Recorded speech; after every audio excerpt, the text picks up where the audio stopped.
একাদশ দ্বাদশের school list নিয়ে যে একটা কাটাছেঁড়া হচ্ছে, সেটা কি এখন সেই প্রক্রিয়া সম্পন্ন হয়েছে?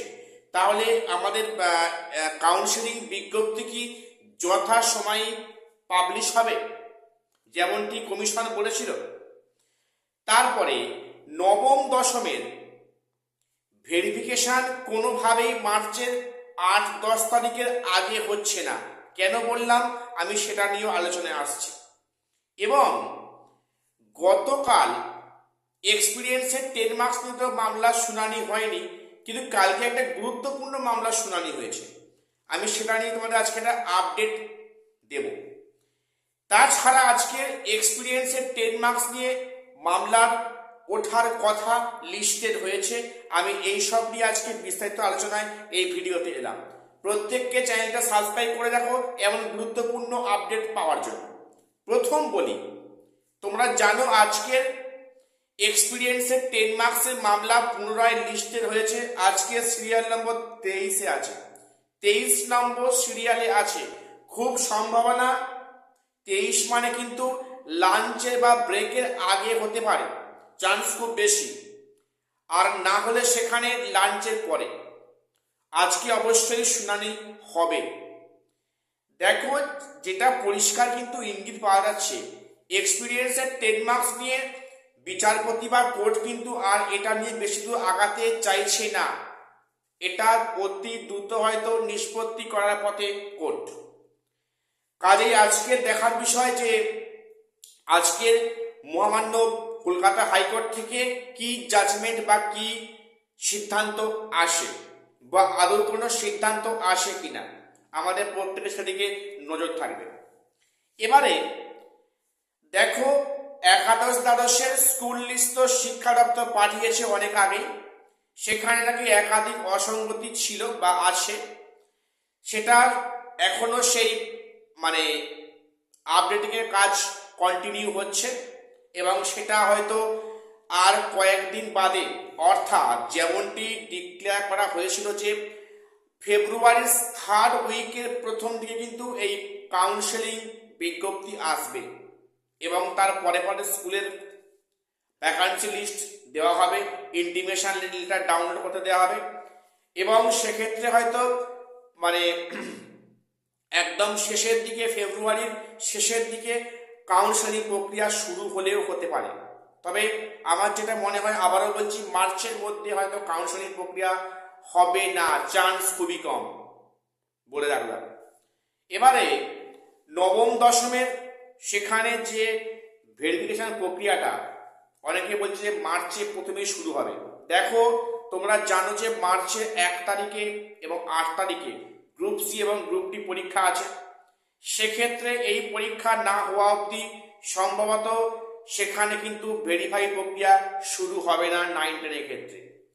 9-10 কেসটা ডিপেন্ড করছে একাদশ দ্বাদশে যেমন প্রসেসিং আগাবে, তার উপর ডিপেন্ড করে আছে ক্লাস 9-10 ভেরিফিকেশন এবং ইন্টারভিউ প্রক্রিয়া। কাজেই কোনো মতেই মার্চের প্রথম দিকে হয়তো 9-10 ভেরিফাইয়ের কাজ শুরু হবে না, চান্স কিন্তু একেবারেই নেই, এটাই খবর পাওয়া যাচ্ছে। এইবারে বলে রাখি, গতকাল আমাদের সবার নজর ছিল যে কখন এক্সপিরিয়েন্সের মামলাটা কোর্টে ওঠে, কিন্তু দেখলেন যে উঠল না। তো সেখানে আরো একটি গুরুত্বপূর্ণ মামলার সেখানে শুনানি হয় বিচারপতি অমৃতা সিনহা ম্যামের বেঞ্চে। সেখানে একটি বিষয় বিচারপতি প্রশ্ন করেন, রীতিমতো কড়া ভাষায় প্রশ্ন করেন এসএসসিকে, যে বহিরাগত, অর্থাৎ সে অর্থে বহিরাগত নয়, যে আউট অফ প্যানেল থেকে কিভাবে নিয়োগ প্রক্রিয়ায় অংশগ্রহণ করে। এটা উনি কিন্তু জোর গলায় দাবি করলেন এবং সেটা কড়া ভাষায় কমিশনকে জিজ্ঞেস করলেন যে আউট অফ প্যানেল ক্যান্ডিডেট কি করে এই নিয়োগ প্রক্রিয়া অংশগ্রহণ করে। অর্থাৎ এখানে চিত্র পরিষ্কার। কি পরিষ্কার? যে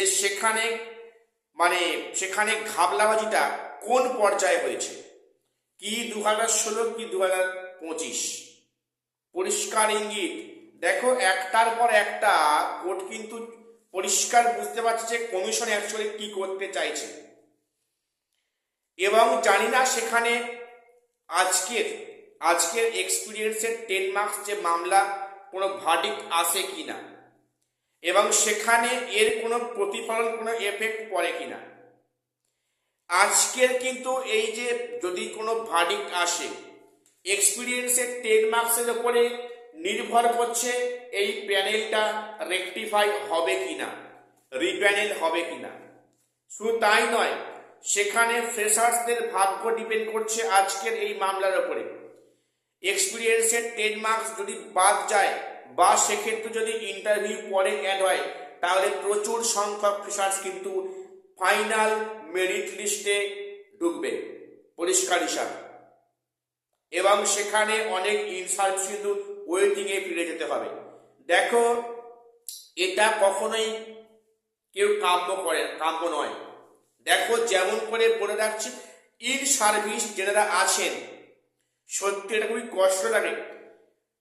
ওনারা 9 বছর চাকরি করার পরে যদি পুনরায় নিজের যোগ্যতা প্রমাণ দিতে হয়, শিক্ষার জগতে তার চরম লজ্জার বিষয় গোটা বিশ্বের কাছে। যে এই হচ্ছে আমাদের ভারতবর্ষের শিক্ষা পদ্ধতি, যেখানে শিক্ষকদেরকে 9 বছর চাকরি করার পরে পুনরায় যোগ্যতার প্রমাণ দিতে হয়। দেখো সেক্ষেত্রে যদি এক্সপিরিয়েন্সের 10 মার্কস বাদ যায় বা যদি ইন্টারভিউ পরে যোগ হয়, তাহলে কিন্তু অনেক ইন সার্ভিসরা ওয়েটিংয়ে চলে যাবে। আবার একইভাবে এটাও সঠিক যে সেখানে অনেক যোগ্য ফ্রেশার্স কিন্তু সেখানে ফাইনাল প্যানেলে ঠাঁই পাবে, এমনটি কিন্তু বিষয়। অর্থাৎ এই যে প্রক্রিয়াটা, আমি জানি না যে কি ডিসিশন হয়। তো সবচেয়ে ভালো হয় যেটা আমি বারবার গলা ফাটিয়ে তোমাদের সামনে বলে আসছি, যে দুটো প্যানেলকে আলাদা করা হোক। এতে অসুবিধে কোথায় আছে? তাহলে 10 মার্কস নিয়ে কোনো সমস্যা নেই। ফ্রেশার্স ইন সার্ভিস এই যেটা তালগোল পাকিয়ে দিয়েছে, ঝগড়া বাঁধিয়ে দিয়েছে কমিশন, সেখানে কিন্তু বিষয়টা পরিষ্কার হয়ে যায় যে প্যানেলটা আলাদা হোক, 16 প্যানেল আলাদা এবং সেখানে 25 প্যানেল আলাদা। তাহলে কিন্তু কারোর কোনো দিক থেকে কোনো সমস্যা বা কোনো প্রবলেম অ্যারাইজ করবে না। এটাই শেষ অবধি আমার মনে হয় সমাধানের রাস্তা। আমি জানি না সেটা কোর্ট আমাদের সবার ঊর্ধ্বে, সেখানে কোর্ট কি ডিসিশন নেয় সেটা আমাদের দেখার বিষয়।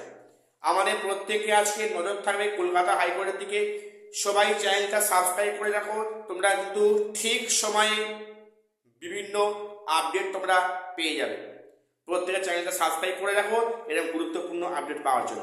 আর শেষ করছি, দেখা হচ্ছে পরে কোনো আপডেট নিয়ে।